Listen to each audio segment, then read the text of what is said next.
தமிழகத்தின் பிரச்சனைகளை தீர்ப்பது குறித்தும் நிதி ஒதுக்கீடு குறித்தும் டெல்லியில் பிரதமர் மோடியிடம் முதலமைச்சர் ஜெயலலிதா வலியுறுத்துவார் என்று அதிமுக செய்தி தொடர்பாளர் பன்ருட்டி ராமச்சந்திரன் தெரிவித்துள்ளார். முதலமைச்சரின் டெல்லி பயணம் குறித்து நம் செய்தியாளரிடம் அவர் பகிர்ந்து கொண்ட தகவல்களை பார்க்கலாம். பிரதமர் அவர்களை சந்திக்கிற பொழுது மாண்புமிகு புரட்சித் தலைவர் அம்மா அவர்கள் இந்திய அரசினுடைய பங்கு, இந்திய அரசு எந்த அளவுக்கு நிதி உதவி செய்ய இருக்கிறது என்பதையெல்லாம் அவர்கள் தெரிந்து கொள்வதற்கும் இது ஒரு வாய்ப்பாக இருக்கும்.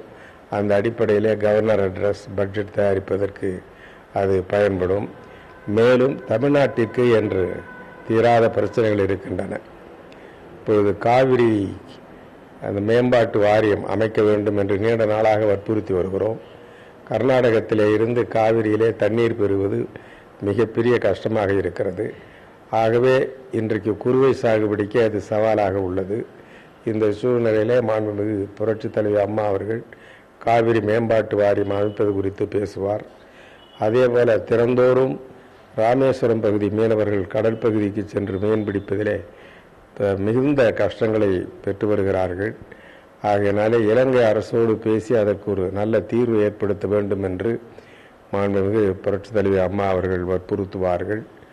அதோடு மட்டுமல்லாமல் நமக்கு என முல்லை பெரியாறு திட்டம், இன்னும் பாலாற்று பிரச்சனைகள் எல்லாம் இருக்கின்றன. அவைகளையும் எடுத்து மாண்புமிகு பிரதமர் அவர்களிடத்திலே இந்த வாய்ப்பை பயன்படுத்தி நம்முடைய பிரச்சனைகளை சொல்வார்கள்.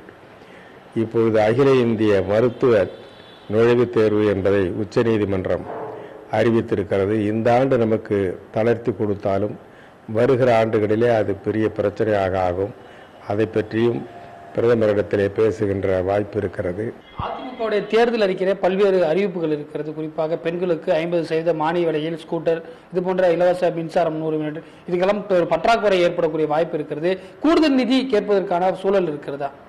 கூடுதல் நிதி என்பதை அவர்கள் ஓரளவுக்கு செய்ய முடியும். ஆனால் இதெல்லாம் நாமே கூட நிறைவேற்றலாம். இதில் மத்திய அரசு நமக்கு நியாயமாக கொடுக்க வேண்டிய பங்கீட்டு நிதியை கொடுத்தாலே போதும். ஒவ்வொரு நிதிக்குழுவுக்கு பிறகும் தமிழ்நாடு பெறுகின்ற நிதியினுடைய அளவு குறைந்து கொண்டே வருகிறது. அதே போல இப்பொழுது நான் சொன்னதை போல மதிப்பு கூட்டு வரியோ அல்லது சரக்கு மற்றும் சேவை வரியோ இவற்றை கொண்டு வருகிற பொழுதும் நமக்கு வருகின்ற நிதி ஆதாரங்கள் குறைந்து வருகின்றன. இன்றைக்கு பார்த்தீங்கன்னா நாடாளுமன்றத்தில் மாநிலங்களவை மக்களவையிலும் சேர்த்து 50 எம்பிக்கள் கூடிய ஒரு பிரதான மாநில தேசிய அளவில் ஒரு கட்சியாக விலகி இருக்கிறது. அவர்களுக்கு அந்த சப்போர்ட், அந்த எந்த மாதிரியான சப்போர்ட்ஸ் இருக்கும் அந்த மக்களவையிலும் மாநிலங்களவையிலும், அது குறித்து எல்லாம் இந்த பேச்சுவார்த்தையில் இடம்பெறுவதற்கு வாய்ப்பு இருக்கு? அதாவது தமிழ்நாட்டு மக்களினுடைய நன்மையை கருதி அந்த திட்டங்களுக்கு மத்திய அரசு முன்வருமையானால் நம்முடைய ஆதரவு உண்டு. மக்கள் நலன் அடிப்படையிலே தான் நம்முடைய நாடாளுமன்ற மாநிலங்களவை உறுப்பினர்கள் பங்கு பெறுவார்கள்.